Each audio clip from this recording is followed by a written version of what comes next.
Ottawa just going to keep on trying. Use the wind as your friend. Shaw scores! Oh my goodness! Malcolm Shaw!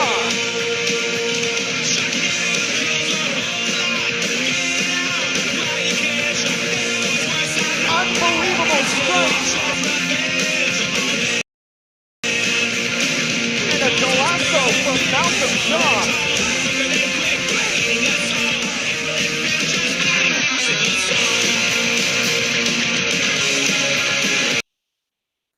Hello and welcome to everyone who is tuning in to tonight's show, brought to you by Capital City Supporters Group. Today we have our first ever one-on-one interview with an Atletico Ottawa forward or player, and this player is Malcolm Shaw. Now, before we begin this interview, I do want to say that if you enjoy this content and want to see more, please hit the subscribe button and check out our website, because Capital City Supporters Group is not only your go-to supporters group, but your go-to source for all Atletico Ottawa content. And since you're not listening to me talk about Malcolm Shaw, you're here to watch Malcolm Shaw talk about Malcolm Shaw. Here is Thomas Stockting with the interview.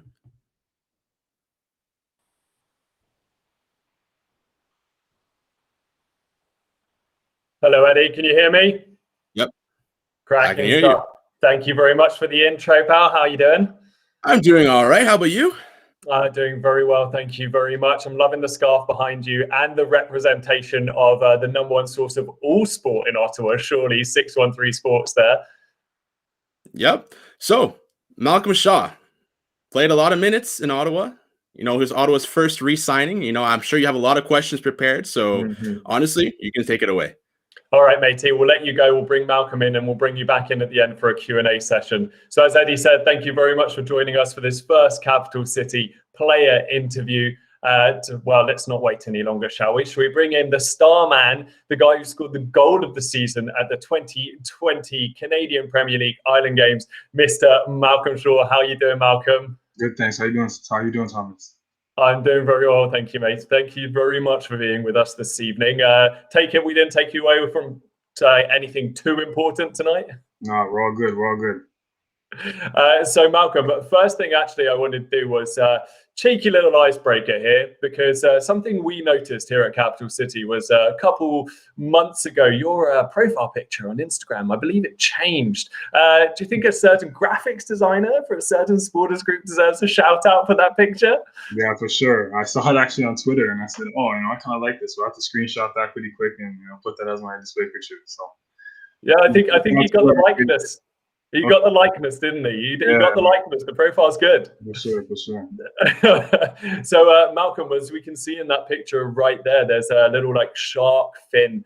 And you and I, in the lead up to this interview, have had a little chat off air kind of thing. And I was wondering where the nickname, because we've been calling you Sharknado, right? So hit me. Where does the nickname come from? Yeah, honestly, at first I wasn't even sure where that came from. I just thought someone picked a random animal and they just decided to go with that. But I think it was Fernando actually, prior to when we were training in the summer of last year. Apparently my playing style or something reminded him of a shark. And just me being, I guess, a predator in the box, I don't know. So he just decided to go with that. And then from there, I just saw the shark emoji pop up. And at first, I didn't even recollect where it came from. But after that, I decided to roll with the punches and just accept it for what it was. So. Yeah, and I mean, a shark in the box is not the most common phrase. I guess fox in the box is what we know. Yeah, that's one I'm familiar with. But I think being called a shark's a little bit cooler than that. Yeah, I'll take it. I'll take it for sure. Well, I just wanted to start, speaking about social media and stuff, I noticed over the past couple of weeks, you've had a bit of an online presence on social media, especially seeing you doing some training sessions in parks and stuff. How is the effort to keep fit during the off season going? Yeah, obviously it's been a long off season. Obviously the Island Games was around 4.5, 5 months ago. But obviously we just try to do everything we can. I try to do everything I can just to stay in shape, whether that be home circuits or doing some running or just trying to do everything I can on the individual basis just to keep myself in some kind of shape so I can have a solid base when we go back to train. Yeah, that kind of self-determination to actually go off and force yourself to do it, being not with the club and having everything locked down. That's it takes a crazy amount of self-discipline. But I take it this isn't your first experience with that kind of self-discipline training, because you had a bit of a turbulent time prior to signing to Atletico Ottawa last year, didn't you? Not quite knowing where you were going to sign because of the pandemic, and then things falling through left, right, and center. Can you take us through a little bit that journey, because it sounds like you had a bit of an intense few months with like leading up to your 2020 season. Yeah, so actually I had a pretty unique and interesting experience there. So obviously 2019 I was in Sweden, and I came back for the off season, and I had plans of going back. So in Sweden, how it works, like the preseasons are very long over there. So they start typically in January, go from January to February, and typically the season starts in like April. So I had plans of going back, and then it was weird. Like communication just fell through with the club I was supposed to go to. So that was very strange. So that kind of fell through the cracks. And then I was looking elsewhere, right? Because obviously around this time, like teams are looking for players and whatnot. So I got in contact with an agent I know, and I was looking at an opportunity in the U.S.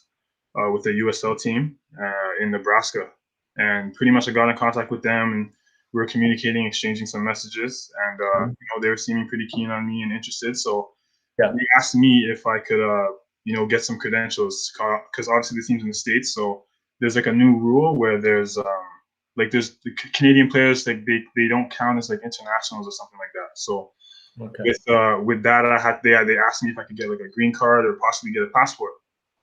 Right, so I was able to, actually, my dad's American, so I'm entitled to get a U.S. citizenship. So I was trying to do all the work to get that done before their preseason started. And then, of course, during that time, we're getting around end of February, March. Obviously, COVID starts to ramp up, right? So this is obviously foreign to us. And then before you know it, like leagues started to shut down. You know, 2 weeks postponed, a month, and whatnot. And then, so I thought, you know, this is going to pass by, you know, buy me some time to, you know, process my documents and stuff. And then there was actually a mistake on one of my birth certificates. So it was going to be prolonged. So I'm like, oh man, like this is going to take even longer. I may not get it in time. And then before you know it, like the whole world shuts down. Like no league is playing any sports. Forget USL, NBA wasn't playing, NHL, nothing, everything was shut down. So at this point, I was wondering like what's going on. Like, it bought me some time to get my passport, so I finally got that in the mail. But then at that point, I wasn't really hearing back from the club. I wasn't really sure what was going on. So literally, I went from not going back to Sweden to not going to the US, and then from there, it was like, okay, like what do I do? So I was actually going to go back and play with this League One team who I was been training with in my off seasons, hoping that something would start back up. And then that didn't really. Things weren't really picking back up, obviously, because we're in lockdown. And then Ottawa came calling. So it was actually kind of a remarkable and interesting journey for me. And from there, I got in contact with Fernando, and then I flew out there and was training and traveling with them. And, you know, things worked out for me, and I was able to sign on with the team. So things definitely worked out for me. So I'm fortunate in that way.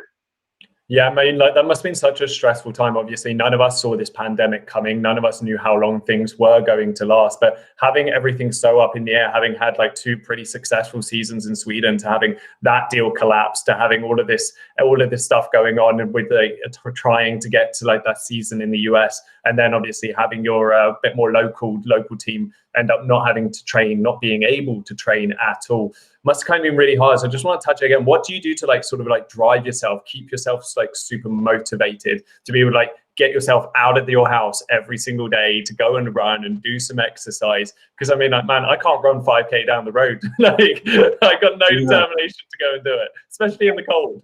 Yeah, I know. Definitely. I think it's just beginning with the end in mind. Obviously, you know, we're proposed to have a season this coming year.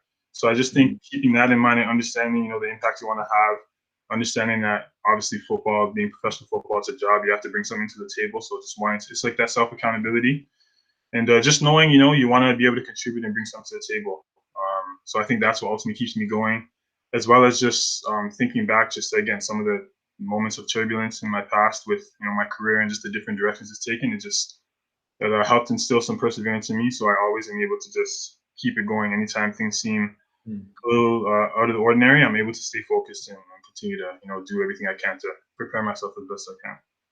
Well, like, obviously being Canadian, and you're from Pickering, aren't you? So I take it you're there at the moment.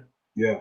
Yeah. So like you were in Sweden the season beforehand, and you came in and you were looking to go to Sweden again. Had you been keeping an eye on the Canadian Premier League in its inaugural season when you were over there? Yeah, actually, interesting story. So obviously the league started in 2019, and when I was in Sweden through the 2018 and 2019, and there was a player actually. I'm not sure if you're familiar with him. His name's Simon Ajay. I played against him in my first year in Sweden, and then he ended up going to play in the CPL for York 9 the following season, like in 2019 when it started. So that I was kind of like keeping an eye on him, and kind of I was aware of the league, but honestly, I had no like actual intention of like, you know, testing that league out or going to play in that league. Honestly, I had initial plans of going back to Europe and continuing to pursue it out there. But then these guys came calling, and it seemed like a quality opportunity, and it's been excellent ever since. So. Yeah, moving away from football, I'm calling it football. I'm sorry to anyone out there who wants me to call it soccer. It's football. Yeah, moving away a little bit and coming back about, you mentioned about that dual nationality. I mean, because you've always had this affiliation with the US, as you said, like with your dad being American. You also, correct me if I'm wrong, but you went to college in New York State, right? Yeah, Rochester to be exact. Okay, well, what drew you down there, and what did you study? Yeah, so what drew me down there, obviously, I had aspirations of getting a scholarship. So it's a small school, a small liberal arts university, Roberts Wesleyan. And initially, some coaches came up to like a training session or like a showcase, and they were just seeing some players, and that was one of the schools there. And you know, I was one of the players that they saw. And then I had some other options, but they kind of fell through for whatever reasons. I had initially had aspirations of, you know, trying to go to Division I school, but that didn't really work out at the time. But these guys showed a lot of interest, and it seemed like a good fit for me. So I ended up, you know, scratching the surface of that, and it ended up working out for me that way. So I went down there for 4 years. I studied communications with a minor in business. So what I want to do with that exactly, I'm not entirely sure yet. I have some thoughts, but yeah, that's. And I actually did soccer and track down there, so it was a good experience. A good 4 years.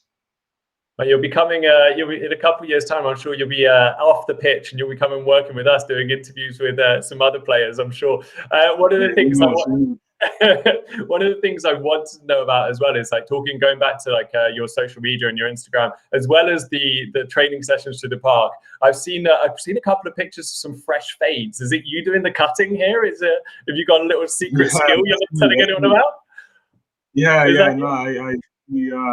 I definitely enjoy cutting hair. I've been doing it for some time now.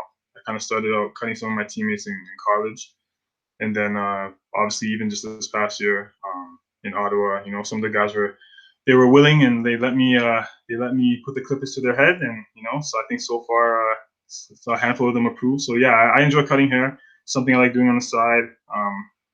Yeah, it's always been something I kind of enjoyed, you know, throughout from like college and up till now. So. Is it something you took any lessons in or anything, or is it just sort of a, hey, give me your head, let me cut it and see how good I am? Honestly, I think it's just over time. Like I watch a lot of YouTube videos. I see some online courses and stuff. I watch a lot and just practice. I mean, I've been just practicing on myself. I actually learned to cut my own hair when I was over in Europe because I didn't really trust the barbers out there, to be honest. I couldn't afford having anyone messing my hair, so I just tried to learn myself, and then just consistently just practicing and having a few friends who are always willing to, you know, let me cut their hair and test out my skills and improve. So yeah, that's how I kind of developed that. And I can see it. Communications specialist Malcolm Shaw, hairdresser on the side. That's the post-career plan. I'm putting a bet on it now, and we'll see how well that comes off. Well, throwing back to your college days as well, you're quite a prolific goal scorer as well during your time in college, and I mean that's something you had a pretty good expected goal ratio as well when you were in Sweden, and it's something you did bring to the Island Games last year. You bagged yourself a couple of goals and even an assist in your first 7 games with a sort of thrown together team, as we've all come to know that inaugural side. So what do you have your sights set on for this 2021 season? Do you tell yourself, all right, full season, X number of games, I want to be scoring at least like 1 goal every 2 or 3 games? Do you set yourself those kind of targets? Yeah, I do, but first and foremost, my priority, I want to always be able to be an impact player. So obviously as a forward, primarily I obviously want to contribute to the goals and whatnot, but I always want to make sure that I'm a complete player. I want to make sure I'm bringing something to the table. So let's say over a 30-game season, let's say, for example, there's a stretch of games where I'm not necessarily scoring, I'm not as clinical or prolific as I can be. I'm contributing to the team's success in some other way, shape, or form. So whether that's my pressing or facilitating or helping somebody else score, or holding up the ball well, the link-up play. I want to always make sure that all aspects of my game are up to a level where I'm useful. But of course, I want to score goals, and as a striker, I'm not going to sit here and lie and say I don't want to score goals, but I want to always be useful and be beneficial to my teammates. So that's the biggest thing. Consistency. I want to be consistent. Yeah, I was reading a couple of articles in the preparation for this and looking back at some of your stats over the time and your positions that you played as well back in Sweden. And I read that you particularly like picking up the ball and running at defenders. You like sort of bringing that fear into them of you coming at them. Whereas last year with Atletico, Ottawa, you played as very much a focal point, and to a certain extent, I mean, from my own watching of the games, and I'm not sure how many people would agree with me here, I felt like you were a little bit isolated as well up there. Is that kind of a position that you relish? I mean, like the Olivier Giroux of the world like to receive that ball and just bully defenders. Is that something that you still like to do, or do you like to, as you say, have more of that link-up play and maybe even drop a bit deeper to run at people? Yeah, so I mean, I think obviously in the island games, me playing as a lone forward, there's definitely many times where I was isolated and I was just battling with the center backs or trying to hold up the ball. But I just feel like also I feel like I have more to offer in my game, whether it's creating space for myself or good on counterattacks or having the ball on my feet, because I also like to play as well. I like to try and guard players 1v1 and create scoring opportunities or opportunities where I can facilitate for other players. So I think, yeah, either or, but ultimately, like where my team needs me best, I'm gonna go out there and do a job. So I mean, I think also when I was younger, I grew up primarily a lot of my life as I was actually a center mid. So I was like back when I was younger and stuff, I was smaller, I was a little more thin, so I played more times like as a center attacking mid or a central mid, where I felt like I developed more of my technical side of the game. But as I matured, I felt like I was a late bloomer. So as I matured physically, got bigger and stronger and whatnot, I progressed up the pitch, whether it be a forward or a winger. But yeah, I think honestly, at the end of the day, anywhere where I'm most needed, I feel like I'm able to do a job there. Well, yeah, so you played focal point last year, as you said. You grew up a bit more of a midfielder before you bloomed physically, and I know you're quite proficient on the left wing as well. There was even some avid fans sort of chatting away on some fan forums, talking about you potentially even be deployed in that false nine, almost Firmino role. Do you have you had any like chats with Mister and the coaching staff about how you might be utilised next year, and have they taken on board what you really want to do? No, I haven't actually had any direct conversations with them as of yet. I'm sure in the near future, when we get things going, I'm sure those conversations will come up. But I think, yeah, like the false nine, I actually sometimes prefer that more because again, I like to be involved in the game as well. I don't want people to think, or I don't see myself as just limited just to that typical just post up striker and just lay the ball back and that's all I'm good for. I think I have other aspects and qualities in my game that I can contribute to the team's success. But yeah, I think we'll see. I think that with this team, we have a lot of quality coming in. I'm confident and I'm excited to get things going with these new guys we have coming in, and however Mister wants to mold the group, and we'll see. But I'm ready. I'm ready for whatever role I have. Yeah, speaking of that, I mean, there are a lot of fresh faces coming in, and there obviously, with the announcement a few weeks ago of the players not coming back, there is obviously a lot of people you're not going to see. So one of the questions actually I want to throw your way: who's the player out of the list of players that we know aren't coming back you're going to miss the most as an influence on the pitch, and who's the guy you're going to miss the most in the dressing room? Oh, that's tough. That's tough. Putting you on the spot a little bit here. I hope they're all watching. I have to throw in a couple names in there. To be honest, obviously, on the pitch, I thought we lost a handful of quality players. Obviously our captain Ben, obviously Javier Cunha, who was stellar for us. Mo Karuma, Ajay, who thankfully is actually back with us as a coach. But I mean, I think on the pitch, I'm gonna miss all those guys. I think throughout the short time, I was able to gel with those guys a bit more throughout the 3 months and learn their game a bit. So I felt like, with a full season with those guys, we could have had more success. But off the field, yeah, all of them, man, all of them were good guys to be around, positive dudes. Also, like, one of the keepers, Horace, is Nacho. All of them, I'm gonna miss all of them, to be honest. They were all great dudes and they brought something to the table, and they were good teammates to have. So definitely gonna miss those guys. So I wish them all the best and wherever they go in the future. Yeah, no, that was a very politically correct and lovely answer. There you go. You offended no one in that one. Nacho Zabal, from an outside perspective, looked like obviously he's a much older chap. Was he a bit of a wisdom bringer in the dressing room, or was he still kind of a bit of a joker? What was he like? No, for me, Nacho was one of the funniest guys on the team, to be honest. Like, he was a funny guy. Just his humor and his personality. He was funny. He was funny. I'm sure I'm not the only one that could bet that. You could ask a bunch of other guys on the squad. They could definitely co-sign that. But no, he was definitely a leader as well. Wealth of experience, playing in Spain for many years. So he was funny guy though. Funny guy. Him and Acuna would have their red banters and hilarious. And I had a front row seat. It was good. Would they be going off in Spanish then together? And sometimes.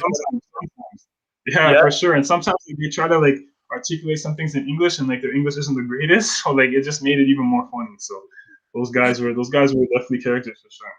Yeah, lost in translation always makes things a little bit funnier. You touched on AJ there as well, coming back and having that coaching role. Did he show that sort of during the Island games as well? Did he always feel like someone who was, say, very hands-on and trying to show things to other players? Did you see that coaching part coming out of him already? Was it something you expected? Yeah, I definitely saw it a bit. AJ just has the poise and maturity about him, where if he was to, as he did, he decided to, hang up the boots and come onto a staff. People would see him, and especially if you know him, you'd respect him and respect what he has to offer. So I think it's definitely a good opportunity for him just to continue, building other skills that aren't necessarily involved in playing the game, and to build that repertoire for himself. So I think it's good for him, and I think it's good for us too. He's someone we respect and will value for sure. And looking at the players who have been confirmed so far, is there anyone you've hit up on social media or WhatsApp, had a chat about the upcoming season? Yeah, I mean, with the guys that are returning, like Vash, Brandon, Antoine, Ben. Yeah, I've reached out to them, have exchanged some words with them and stuff. I think they're all looking forward to coming back, and obviously we want to hit the ground running and find some success this year. So I think it's good. I think everyone's looking forward to the new year. I mean, it's obviously difficult to ask you who you're most excited to play alongside this season, as the squad is still being developed and announced as we speak. I mean, I know every fan out there would kill me if I didn't ask this question. So there was a blow up on social media a few weeks ago with a leak to Atletico Ottawa squad. So have you seen any of it? Do you know? Can you verify any of it's true? I can't really verify any of that. I mean, I saw that leak, but I mean, then it got taken down pretty quick. But I mean, all I could say is, I can assure you guys we have an exciting team. We have a lot of talent and quality coming in. I'm full of confidence. It's going to be very competitive, but I'm inviting it. I'm excited for it, and we definitely are making a push this year. So I'm confident we are going to have success and give the fans something to watch. So I'm definitely looking forward to it. I'm sure every fan will feel like that answer's such a tease, but no, right. But can't expect more. It's fair. Before all these other players, whomever they may be, get announced, squad numbers must still be up in the air. Obviously, you had 19 last year. Number 9 was available as a striker. You didn't go for it, and I did read as well that number 12 is your favorite number. So you sticking to 19 this year? What's going to happen? Yeah. Actually, last year, even Fernando, he called me and said, "Hey, listen, you want the number 9?" And at that point, I already had 19. But initially, I wanted number 12, but that was already taken by Michelle last year. But yeah, I mean, I think I'm just gonna stick with 19. I think I got used to it. I got accustomed to it. I got some friends and family that have my 19 jersey, so I'm not gonna put them through that and change it up. And then we got to get new stuff. So I think I'm gonna stick with the 19 for sure. So you basically are refusing to make your friends and family spend all that money again. What a nice guy till the end, Malcolm. Gotta look up. Speaking of new signings and stuff, how do you guys find out about it? That's something I know a few fans are curious about. Do you have notifications turned on for Twitter? So when the club pings it up, is that the first time you hear of it? Do they tell you in advance who's going to be signed, or do they even get in touch with you to say hey, we're looking at this player and compare styles of play? So yeah, depending. I mean, I'll be honest. I think Atletico is pretty good at keeping things pretty discreet, in my opinion. But I think we have a group chat. So Fernando and some of the guys will put together a group chat. So we're all aware of who's going to be a part of the group going forward. But sometimes if before the groups are made and stuff, early on, for the most part, I'll see when the fans see. But yeah, we have a group chat, so I'm aware of who's coming, from there the fans have to wait. So the fans have to wait. We hate it. You can't give us any little hints towards who may be coming then. yeah. No hints at all. Okay, Malcolm. You stay tight-lipped. It's absolutely fine. A slightly obvious question. This one, like, how are you feeling about this upcoming season? Is as much as anything else you just excited to get back out there? Yeah, I'm looking forward to it. It's definitely I'm definitely looking forward to getting back with the guys, and it's gonna be definitely a new team, a lot of new faces. So just getting acquainted with the guys, learning each of the guys' playing style, getting on the same page, seeing how effective we can be with each other, and just getting to know the guys too. Obviously I want to have a successful year, and I'm sure everyone else does too. And I think, yeah, obviously I want to have a successful season, and I want to, as a team, obviously want to have success and win. So that's what I'm looking forward to most. But I just want to step back on the field and play again. It's been so long. I know the league are being a little tight-lipped about things, and they're still throwing around this start date of Victoria Day. Have you heard anything else, Jimmy? I mean, has there been any communication in recent weeks about updates? Is there like a bit of a 60%, 70% certainty that this is going to happen, or are you still sort of waiting in the wings with all of us? Yeah, I mean, as far as I know, individually, I think I'm waiting in the wings. I think they're trying to start like maybe in May for the season. But again, like in terms of, obviously these unprecedented times, you never know kind of what's going to pop up. But I mean, I'm hoping and I'm confident that May will be a proposed date to get things going for the regular season. So. Yeah, I mean, it seems like a pretty good time. I mean, I wanted to actually ask before we dive onto everything else, playing over a Canadian summer versus like a regular season in Sweden, how have you handled that adaptation? Because, I mean, I know PEI isn't as hot, but I mean, I moved here 18 months ago, and the heat here during the summer, Malcolm, it's just, for my British bones, it's unbearable. How does it compare to like playing that Scandinavian season? Yeah, to be honest, Sweden actually gets pretty hot too in the summer. So, like, I mean, in regard to like playing in the heat here and playing in the heat over there, the seasons are both run during the same time, like from around April to maybe like October, November. But it surprisingly gets pretty hot there over there too. So I think I'm used to it. I'm used to playing in the heat. Obviously, when I was in Rochester too, playing in college, we played in hot weather as well. So yeah, I'm pretty used to it, to be honest. It wasn't too much of a change. Okay, well, because I mean, we saw the Premier League in England have to extend a little bit last year, and then having to take extra water breaks. It just felt like the players here were just a bit used to that. Come on, step it up. Yeah. Casting our minds again back a little bit towards last season. You guys obviously had your jet off to the Spanish training camp. Tell us a little bit about that. How was Spain? How was I mean, was it the first time you'd had that kind of foreign trip away? We're all on a one-way base with everyone. Makes me think of those sort of under-13 tournaments you did with your mates, and you'd all go stay in a hotel with the team or something. Yeah, so actually, with that last year when the team traveled, I actually wasn't a part of the squad at that point because I came in around June. So they went, I think, in like March or something, and that's again when the pandemic and things was in full effect. So I think they were there for like maybe like 5 days. I'm not sure the exact details. Then they had to turn around and come home. So obviously that was unfortunate for them. But I mean, from what I've seen and from some of the conversations I had with the guys, it seemed like it would have been an amazing experience. And the facilities and the environment over there, of course, with the parent club being Atletico Madrid, I'm sure it would have been a phenomenal experience if they were able to stay. But unfortunately, tough times. Yeah. But yeah, so obviously not having had that experience, is it something you're looking forward to this year? I mean, yeah, we're still in the works to see what's going to happen. Again, I'm again, like you guys, I'm kind of waiting to see what's going to happen there. But hey, if something like that can happen again, I'm totally here for it. Believe me, I just hope that up. Okay, so you haven't been told whether you guys are jetting off to Spain just yet, then? No, fair enough. And then, like, looking a little bit, speaking of being in a bubble and stuff, tell us a little bit about the intricacies of being behind the scenes at PEI. Again, using that comparison to an under-13s tournament, being in the same place, like in a hotel with all your mates. How was that? I mean, you guys barely knew each other beforehand, and you're all just stuck in a few hotel rooms together. Yeah, the bubble was definitely an experience for sure. Obviously, a straight month just in the hotel. getting COVID tests like 3 times a day or like 3 times a week. Yeah, COVID tests. That's an interesting one too. There was a lot of those, but no, the bubble was it was a good experience. It was interesting though for sure. I remember the first team meal we had. We went in and like obviously when we walk into like the dining area, we have like our place in the cupboard so you can't see the food. And then like once it was time to eat, we opened the food and it was literally like the portion was like this big, like it was so tiny. So we're like everyone's like, what is this? Like, how are we gonna eat this? Like we're grown men about to play a game. Like so, like it was just funny how like there was like a lot of jokes and stuff we had in the bubble and stuff.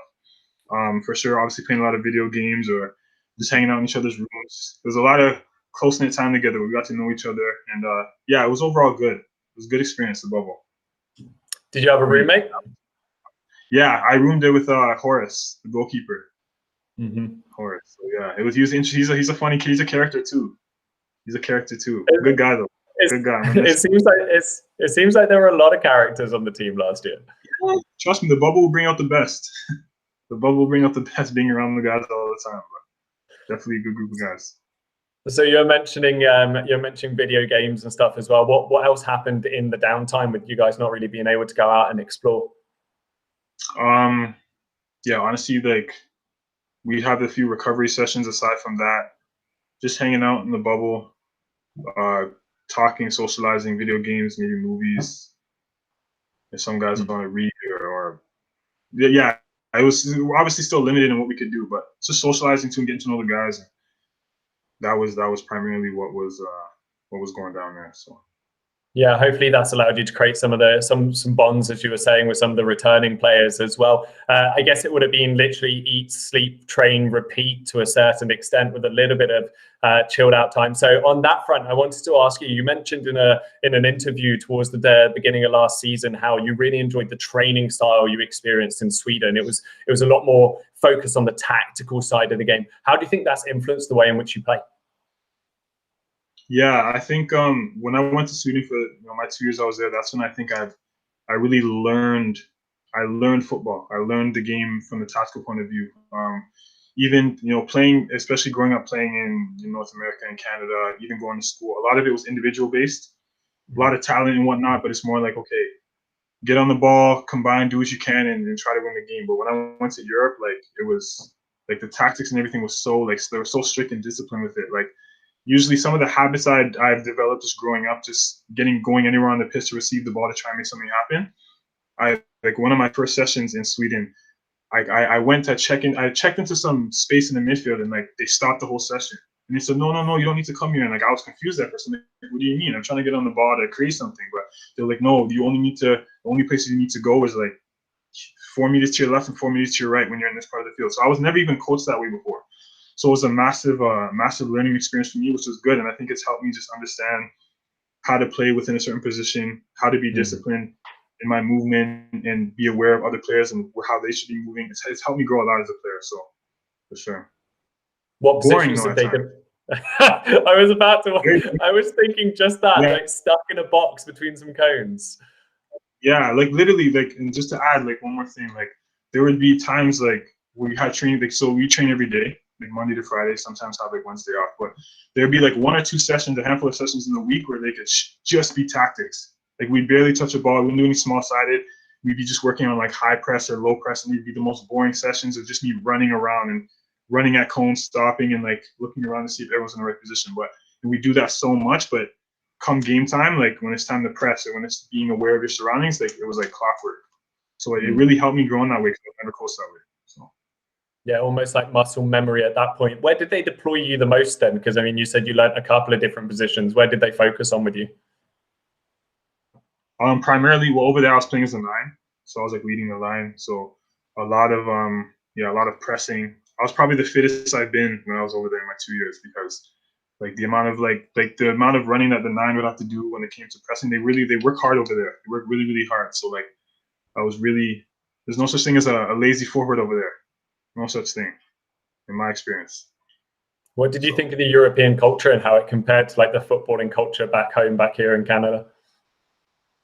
Yeah, it's great. Like it's what you see on TV. Like I had an opportunity actually near the end of 2019. I went to a top flight game, an Allsvenskan game in Sweden. That's what the top flight is called. Gordon versus IFK Gothenburg, and like just the atmosphere and the fans and everything, it's definitely an experience. So just the culture and the passion, and when you're around it, it's really something that is going to be etched in my memory forever. It was a great experience. Is there anything that you saw in the stands, like any kind of chants or anything like that you're hoping to see in TD, where TD plays when we finally can fill those stands? Give the Bytown boys and CCSG some ideas. Come on. Yeah, hopefully the B-Town boys can come up with some motivating and good stuff for us. And I have confidence in them. I'm sure they'll come up with their stuff. But yeah, they had like flares, they had chants, different things. And like from the first minute to the 93rd minute, like they were just going. But yeah, it was definitely amazing to see.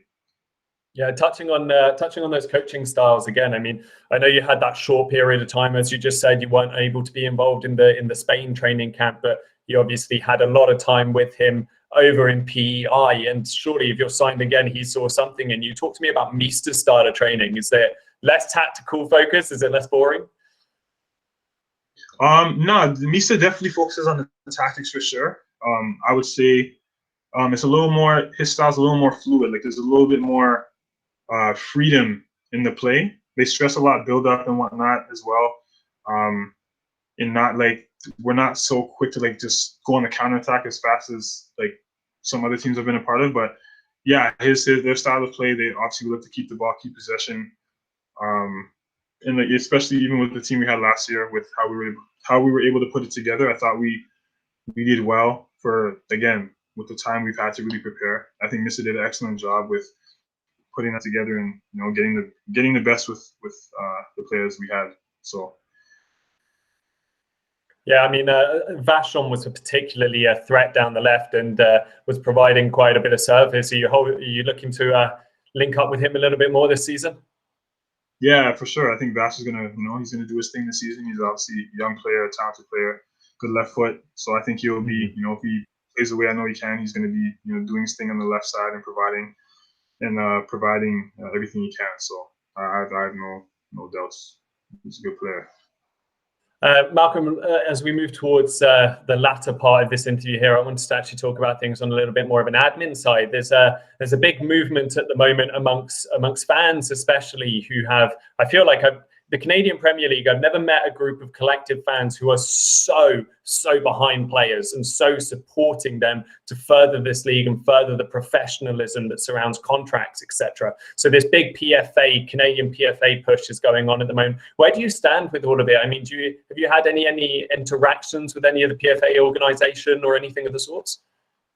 Yeah, I was looking into it a little bit actually. Last year, our captain Ben actually spoke to me about it a little bit. Kind of informed me a bit about like this players union and the PFA and what it's all about. So I was able to give a little look into it a little bit. And then lately, I've been seeing a lot of the activity on social media regarding fans getting more behind us and getting on the league more about just the whole essence of like the player compensation and how that like areas in which that needs to, I guess, improve for our sake as well, right? So definitely, I still don't have too much personal knowledge on it. I'm still looking into it and whatnot, but definitely the whole essence of what's being explained, I definitely am on board with it. Obviously, we want to grow this game in this country. I think the fact that we have a league now is a massive step, and I think obviously when it comes to the player salary and compensation, that's obviously something that's really important. If we want to grow this league, have more players come into this league, attract quality, we have to obviously improve that. Obviously, because the salaries aren't amazing. Like a lot of more times you can't really live off that solely. But again, I think with time and hopefully with the support of the fans who've been fantastic, I think improvements will definitely be made. For you, is finances something that sways you a lot in your decision to play here, or is it at the moment, being a young man, like it's just a case of, hey man, do whatever it takes for the game that you love? Yeah, I think for me it's kind of had to be the mentality because even like starting out from Sweden and even coming in now, like the salaries and stuff was never like that was never really a deciding factor. Like, oh, okay, yeah, the money on this team is really good, so I'm gonna go here. It was more, okay, I love the game. I have aspirations of continuing to play professionally, so I got to kind of roll with the punches. And obviously it can be challenging at times, but I think it's just you have to love the game enough, and you have to understand that things like that take time. And I think even with Ottawa, just even how this opportunity came up for me, and the chance that the club gave me, I think it's less so much about that and more so a chance to continue to play and have a career here. And I think that's enough motivation for me. And I believe that, as I continue to work hard and give my best, I believe the money and finances and whatnot will take care of itself in due time. It's not always easy to have that mentality, but I think for me that's where I'm at mentally with that. So. Yeah, it's a really important side, that recognition, and it's one of the reasons why the PFA is fundamentally so important, because there'll be so many people in your position who are thriving towards doing the job that they love the most, and sometimes you have to roll with more punches than you deserve to do it. And this is why an organization like the PFA is so important, to be able to have the backs of the players who are, as we said, rolling with one too many punches. Looking again on the growing the game side of things, in the last couple of weeks, though, us fans have not been able to see as many player signings as we may would have wanted. We've seen some great partnerships pop up all over Ottawa, really, between Atletico Ottawa and some local clubs trying to help that grassroots level football. Is that something you're interested in, like getting involved in helping in the growing of the game here in Ottawa? Yeah, for sure. That's definitely something I would definitely be into. Helping and kind of giving back, paying it forward, helping the youth progress and their love for the game and their aspirations. I'm sure, obviously, us as professionals in Ottawa, we're when it comes to the youth, we're looked at as, I guess, role models and whatnot. So having opportunity to be that outlet and be there for and to help them in any capacity is definitely something that's good for the community and that I'm open to. So that's good that Ottawa's getting involved in that way. So you said you're open to it. Do you think the club and anyone else may be able to drag you down to a couple of sessions with some of the kids and some of the local clubs, when obviously these darn restrictions do allow us? Yeah, for sure. I'm open to that. So, in the future, and when that time comes, we'll take it from there. But I'm definitely open to that. All right, Malcolm, well, I want to say a massive thank you for letting me just chat with you this evening, just get to know a little bit more about you, about your playing style, about the things you particularly enjoy. What we're going to do now, though, is bring Eddie Benhin, 613 Sports and Capital City's own boy, back in here, because he's got a couple of questions of his own, as well as quite a few fans, I believe, have been in touch over the last few days and maybe even in the chats this evening. So I will take a little step away and give the spotlight to the man in a bright light right now and let you guys crack on. Malcolm, thank you once again, matey. Lovely to chat with you. Thanks a lot. Cheers. I do have a couple more questions from people around the week and people in the chat who are asking. So the first question, which we're going to ask, is, does Atletico Ottawa have any benefits that other Canadian Premier League clubs don't have because of the Atletico Madrid connection?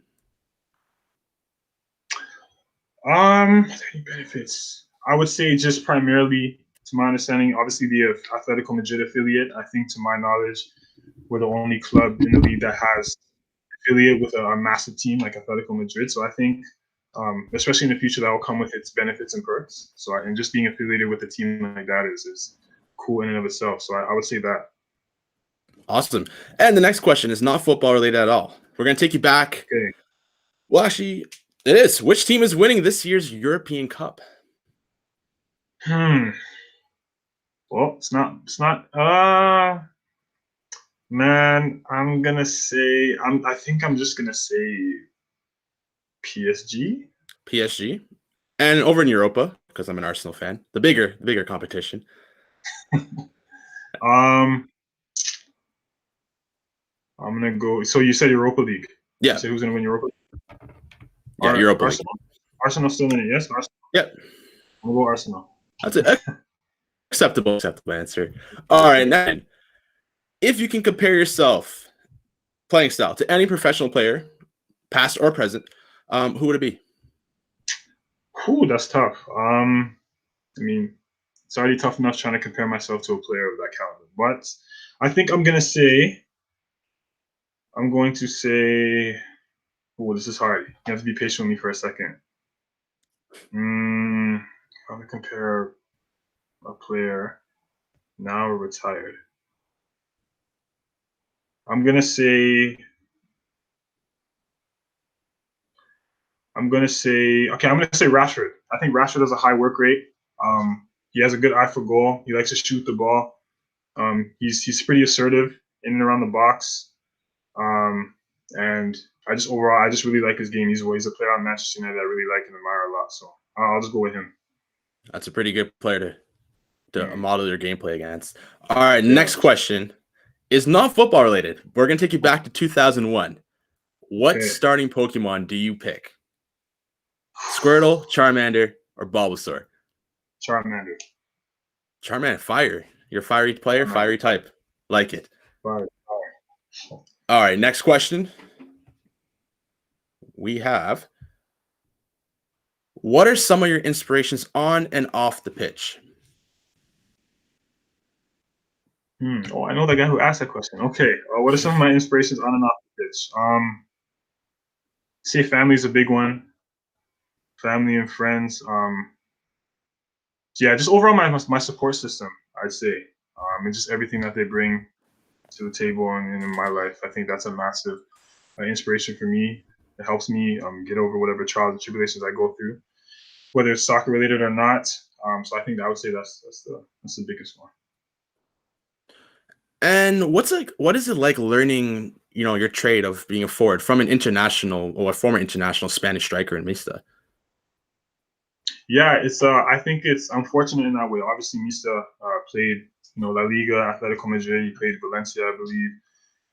He's played professional for a very long time at the highest level. So obviously, just being able to learn from him and be under his wing, I guess, every day, it's unfortunate in that regard. And I remember even one session, we were doing some shooting and some finishing, and he stopped me and said, hit the ball with this part of the foot. And initially, my initial response was, I was like, I know how to shoot the ball. I've been playing this game, for some time, right? But just even little things like that, obviously hearing it from him, you're gonna be coachable and listen, because again, he's played at the highest level. He's done it. He's been there and done it, right? So it's definitely good to have him as your coach, with him being a striker too. So, have you had any one-on-one sessions with him? At the end of a few sessions, he'd pull me aside and do some finishing and different things with me. So I've had a few of those for sure. And now back to video games. Okay. When it comes to soccer, PES or FIFA? FIFA. And I know you talked about it with Thomas. You played a lot of video games during the island bubble. Who was the best video game player on the whole team? Just video games, period? Just in general? Yeah, period. In general. Yeah. That's tough. I'd have to say Malik Hamilton. He seemed like the type, yeah. He was a serious gamer, yeah. You couldn't touch it. Yeah, Malik Hamilton. Malik Hamilton, that's a good one. Are you any good? I'm so. I'll be honest. I'm okay. I'm okay. Not the greatest though. Not the greatest. Do you have any long-term goals as a professional football player? Long-term goals as a professional football player. I just want to play at the highest level I possibly can. Whether that be continuing to, excel in the CPL, whether that's maybe going back to Europe, maybe going stateside, who knows? But I just want to try to exhaust the game as much as I can and see where I can peak. So, yeah, I would say, continuing to stay, whether elevating the CPL or go back to Europe, I'm pretty open, but I just want to exhaust this game as much as I can. And in this season, whenever we are able to start the season, do you have any predictions on how many goals we can expect from you?